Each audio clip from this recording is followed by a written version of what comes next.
जो लोग कहते हैं कि वो पाखंड कर रहे हैं, उनकी ठठरी बाहर देंगे उनकी, और दूसरी चीज़ 9 नंबर का चप्पल का एक लगा देंगे उनको बढ़िया से, ठीक है, जो जम के लगाएंगे। धर्म की रक्षा के लिए तो भगवान श्री कृष्ण ने भारत में सुदर्शन न उठाने की कसम खाने के बाद भी भीष्म पितामह का मान रखने के लिए सुदर्शन को धारण किया था। ब्राह्मणों को शास्त्र का ज्ञान है और क्षत्रियों को शस्त्र का ज्ञान होता है। बलधामम है शैलाभदेयम दर्जवन किशानम ज्ञानिनाम अग्रगण्यम सकल गुण निधानम वानराणाम अधीशम रघुपति व्रतम पादजातम नमामि। तात स्वर्ग अपवर्ग सुख धैर्य तुला एक अंग, और तूलन ताहि सकल मिले जो सुख लव सत्संग। नयन मानत जलधि जड़ गए 3 दिन बीत, बोले राम सक्रोप तब भय बिनु होय न प्रीत। बोध करते हैं मेरे लिए उनका सिर्फ एक ही कहना है कि चले बाजार और कुत्ते भौंके हजार। जो हम कहते हैं टंके की चोट पे कहते हैं राम का विरोध होगा, और फिर हम सब हैं। जो क्षत्रिय धर्म को ललकारेगा और जो सनातन को ललकारेगा वो आज नहीं तो कल हारेगा। मेरे साथ उपस्थित है वो शख्स जो गढ़ा गांव के आसपास ही रहता है मध्य प्रदेश में, जो पंडित धीरेन्द्र कृष्ण शास्त्री के प्रत्येक कार्यक्रम में घर द्वार परिवार छोड़कर ये भी साथ साथ कहीं न कहीं कार्यक्रम के पंडाल के आसपास आपको दिख जाएगा। उसका एक उद्देश्य रह गया है पंडित धीरेन्द्र कृष्ण शास्त्री जी के साथ लगे रहना, हमेशा उनके साथ उनकी बातों को बढ़ाया।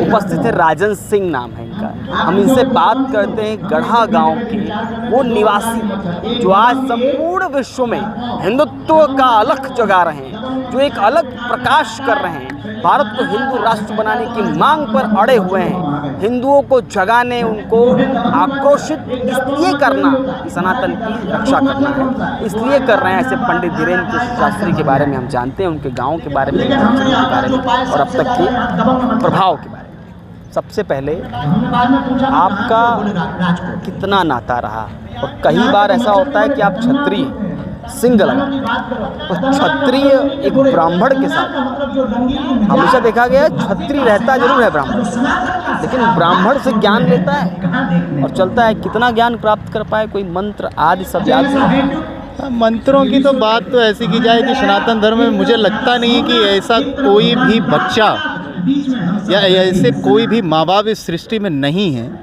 जिन्होंने अपने बच्चे को एक रामायण की चौपाइयाँ, हालांकि मेरा अनुमान ये है और जहाँ तक मेरा ज्ञान कहता है कि श्री रामचरितमानस में कुल 24,000 चौपाइयाँ हैं, कुल मिलाकर 24,000 चौपाइयाँ हैं। उनमें से एक आध चौपाई तो हर बच्चे की कंठस्थ होती हैं, जैसे कि मंगल भवन अमंगल हारी, द्रवहु सो दशरथ अजिर बिहारी। अब मैं आपको इसका एक अनुमान दे दूं कि सुंदरकांड, जी बिल्कुल, सुंदरकांड में कुछ श्लोक भी हैं जिसकी शुरुआत करनी चाहिए वहाँ से। मुझे लगता है कि शांतम शाश्वतरा प्रमेय नंगम निर्माण शांति प्रंदमम और ब्रह्मा शंभु फणिदेवश्य मनीषम वेदांत वेगम विभूषम रामाख्यम जगदीश्वरम सुरगुरुम माया मनुष्यम हरिम वंदेहम करुणाकरं रघुवरं भूपाल चूड़ामणिम नान्या स्पृहा रघुपते हृदयस्पदीय सत्यम वदाम च भवान किलांतरात्मा भक्तिम प्रयच्छ रघुपंडरौ कामादिदोरिशहितं कुरु मानसं च अतुलित बलधामम है शैलाभदेयम दर्जवन किशानम ज्ञानिनाम अग्रगण्यम सकल गुण निधानम वानराणाम अधीशम रघुपति व्रतम पादजातम नमामि। बहुत बढ़िया, मतलब लगातार कंठस्थ है आपको पूरा। जी जी बिल्कुल। अच्छा, इस तरह से कंठस्थ होने के साथ साथ क्या कारण है कि लगातार इनसे रहना, सानिध्य में रहना, या यहाँ नहीं, ये हमारे पिताजी की भी कुछ असीम अनुकंपा है हमारे ऊपर, और हमारे माता जी की भी बड़ी कृपा है हम पर। वो हमें दररोज़ फ़ोन करती हैं और कहती हैं हनुमान चालीसा का पाठ किया करो, बागेश्वर धाम को याद किया करो, उनके चरणों में नेत्र खुलते ही प्रणाम किया करो। और मुझे लगता है कि तात स्वर्ग, ये सुंदरकांड की एक दोहे मैं आपको बता रहा हूँ जो कि 4थे नंबर पर आती है। तात स्वर्ग अपवर्ग सुख धैर्य तुला एक अंग, और तूलन ताहि सकल मिले जो सुख लव सत्संग। कि इसका अर्थात मतलब ये होता है कि पूरा स्वर्ग अगर आपके कदमों में हो, और उतना सुख आपको जिस जीवन में, इस संसार में नहीं मिलेगा जितना आपको सत्संग सुनने से या श्रवण करने से मिल जाए। ये गोस्वामी तुलसीदास जी ने लिखा है, हम नहीं कह रहे हैं। ये आज के कई हज़ारों साल पहले श्री रामचरितमानस में लिखाई गई है कि तात स्वर्ग अपवर्ग सुख धैर्य तुला एक अंग, और तूलन ताहि सकल मिले जो सुख लव सत्संग। और आपने एक सवाल किया कि ब्राह्मणों के छात्र क्षत्रियों का होना क्या अनिवार्य है, और मुझे लगता है कि ज़रूरी है, क्योंकि ब्राह्मणों को शास्त्र का ज्ञान है और क्षत्रियों को शस्त्र का ज्ञान होता है। और आप किसी भी काल में जाएं, द्वापर हो, त्रेता हो, सतयुग हो, यहाँ तक कि कलयुग में भी आप देखें, ब्राह्मणों की सेवा में, ब्राह्मणों के सुरक्षा में हमारी सरकार जो वर्तमान में केंद्र में है, उन्होंने गुरुजी अन्य भी संतों के लिए, बहुत सारे महात्माओं के लिए भी उन्होंने अपने पुलिस प्रोडक्शन, NSG के ब्लैक कैट कमांडो, ऐसे भी कई सारे हथियारों से लैस जवानों को तैनात किया है कि आप इनकी सुरक्षा में लगे रहें। तो भले वो क्षत्रिय ना हो, बट क्षत्रिय धर्म का वो पालन कर रहे हैं। अच्छा, हाँ। अच्छा, आज की युवा पीढ़ी जिस तरह से, अभी आपकी उम्र मुझे लगता है 30 के आसपास होगी, आज की युवा पीढ़ी इससे क्या सीखे? वो युवा पीढ़ी कहीं ना कहीं भटक जाती है, मंत्र का उच्चारण उनको पता नहीं, चौपाइयाँ याद नहीं, रामचरितमानस का महत्व पता नहीं, चौपाइयों को अर्थ जीवन में कितना महत्व प्रकाश डालता है उसका अर्थ नहीं पता, उसका महत्व नहीं पता। उस पर क्या? देखिए, सबसे पहले चीज़ तो मैं और क्लियर करता हूँ, लंका कांड में दोहा नंबर मुझे इतना परिपूर्णतः याद नहीं है, बट उसमें गोस्वामी तुलसीदास जी महाराज जी ने लिखा कि विनय न मानत जलधि जड़, और गए 3 दिन बीत, और बोले राम सक्रोप तब भय बिन होय न प्रीत। कि यदि कोई माँ बाप अपने बच्चों को यदि सनातन धर्म के बारे में बताएगा और कठोरता से बताए, तो उसे ज़रूर रामायण की एक एक चौपाई कंठस्थ हो जाएगी। तो गुरुकुल की ज़रूरत है भारत में? हाँ, मुझे लगता है। जिस तरह का वातावरण है उसमें, जिस तरह से पंडित धीरेन्द्र कृष्ण शास्त्री जी कहते हैं कि अब हिंदुत्व को विराजित करना है, स्थापित करना है, सनातन संस्कृति को पहुंचाना है, तो बिना गुरुकुल के पद्धति के ऐसे सत्संग मात्र से संभव तो है नहीं। देखिए, वो हमारे आपके ज्ञान के ऊपर भी निर्भर करता है। अब जैसे कि कथा हनुमान जी की चल रही है, अब हमारा नेत्र और हमारे श्रवण दोनों यदि गुरु जी के श्री चरणों में अगर हैं और एकदम सच्चे मन से हैं, तो हमें लगता है कि पूरी कथा सुनने के बाद यदि हमें कोई उस कथा के बारे में पूछेगा, तो 99.9% हम बता सकते हैं कि हाँ, ये हमने वहाँ सुना है। तो इससे प्रभाव पड़ता है? बिल्कुल पड़ता है। तो इस तरह की युवा, अच्छा, एक चीज़ और खास कर सवाल, पंडित धीरेन्द्र कृष्ण शास्त्री के गांव के आसपास के, इनका जब जीवन शुरुआत था उस समय क्या, कैसे रहते थे, कैसे ये सब ज्ञान प्राप्त हुआ, कुछ संक्षिप्त में बता सकते हैं? देखिए, इस बारे में मुझे इतनी तो आज्ञा नहीं है बताने की, लेकिन मैं इतना तो ज़रूर कह सकता हूँ कि जिन हालातों से हमारे पूज्य गुरुदेव भगवान ज़मीन से उठकर आज पूरे विश्व में सनातन धर्म का झंडा गाड़ रहे हैं और आगे भी गाड़ेंगे, और इन्हीं के प्रेरणा स्रोत से दुनिया में ऐसे गुरु हों, ये तो हम चाहते ही हैं। और मरना तो आज नहीं तो स्वाभाविक है, आज नहीं कल सभी का अंत होना है, पर कब होना है, कहाँ होना है, किस हाल में होना, ये हम आप जानते नहीं हैं, पर होना ज़रूर है।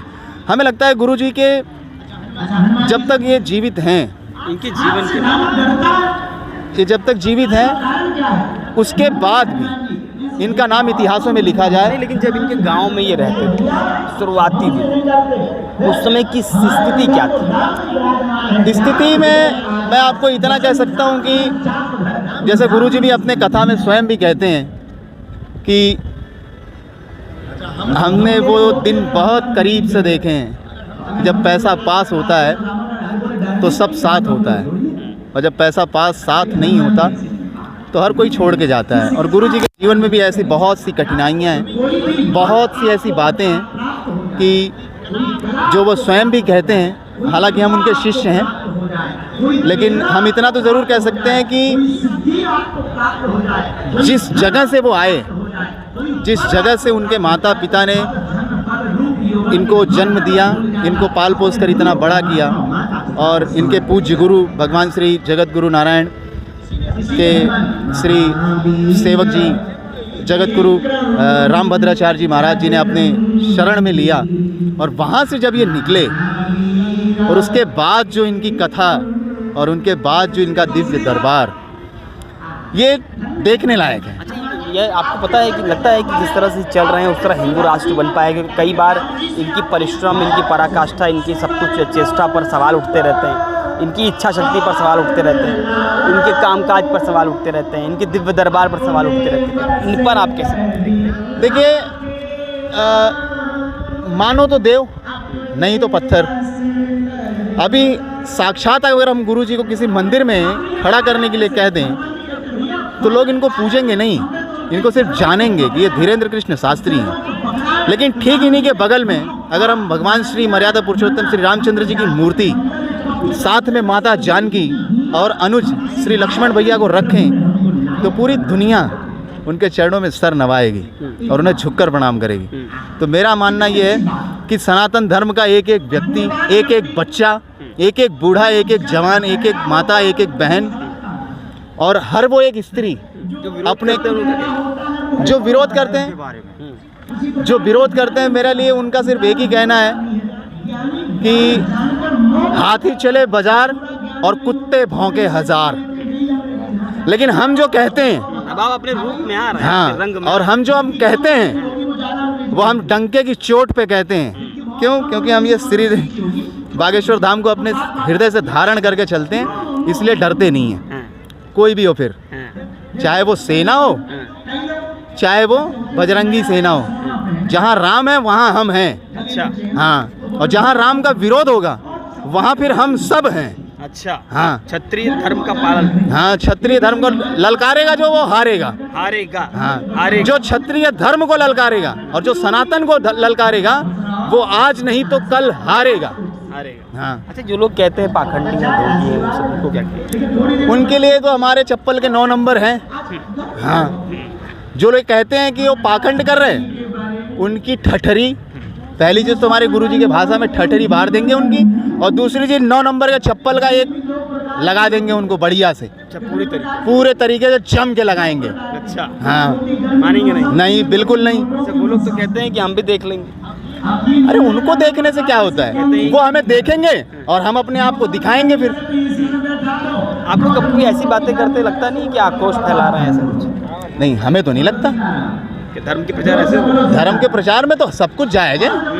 धर्म की रक्षा के लिए तो भगवान श्री कृष्ण ने महाभारत में सुदर्शन न उठाने की कसम खाने के बाद भी भीष्म पितामह का मान रखने के लिए सुदर्शन को धारण किया था। अच्छा, क्योंकि एक तरफ प्रतिज्ञा भगवान श्री कृष्ण की थी कि हम सुदर्शन नहीं उठाएंगे युद्ध में, और दूसरी तरफ गंगा पुत्र भीष्म पितामह ने भी कसम खाई थी कि हम तुम्हें शस्त्र उठाने पे मजबूर करेंगे।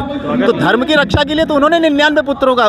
तो लगा तो हमें तो नहीं लगा। नहीं, अगर आपको लगा कि नहीं अब अस्त्र शस्त्र की बात होगी, शास्त्र की बात होगी, हमें तो ऐसा लगता है कि देखिए बहुत सारी सेनाएं हैं, जैसे करणी सेना है, बजरंगी सेना है, बजरंग दल है, और सनातन धर्म के जो भी महानुभाव हैं इस धरती पर, भारत राष्ट्र में, हर घर से निकलेगा। अब वो क्या निकलेगा, किस हाल में निकलेगा, वो राम जाने, निकलेगा, लेकिन निकलेगा। ये थे। मैं 4 लाइन और कहना चाहता हूँ। आप शेर व शायरी जी बिल्कुल, कि सुबह लिखते हैं और शाम लिखते हैं, सुबह लिखते हैं और शाम लिखते हैं, और अपने दिल का हाल तमाम लिखते हैं। सुबह लिखते हैं, शाम लिखते हैं, अपने दिल का हाल तमाम लिखते हैं, और वो कलम भी दीवानी हो जाती है मेरे बागेश्वर धाम के पागलों, जिस कलम से हम बागेश्वर धाम का नाम लिखते हैं। ये जो शेर व शायरी वाला मामला है, वहीं सीख के है यहाँ? नहीं, ये जो जुबान पे आती है बोल देते हैं। ये राजन सिंह थे, और राजन सिंह का साफ तौर पे कहना है, आओ याद है कि ये राजन वही व्यक्ति है जो मध्य प्रदेश के गढ़ा गांव के आसपास ही रहते हैं, और पंडित धीरेन्द्र कृष्ण शास्त्री के प्रत्येक काम, प्रत्येक कार्यक्रम में वो आते जाते रहते हैं। लेकिन अब देखना ये होगा कि इस तरह के बयानों से, इस तरह के माहौल से आने वाले समय में क्या कुछ बदलाव होगा।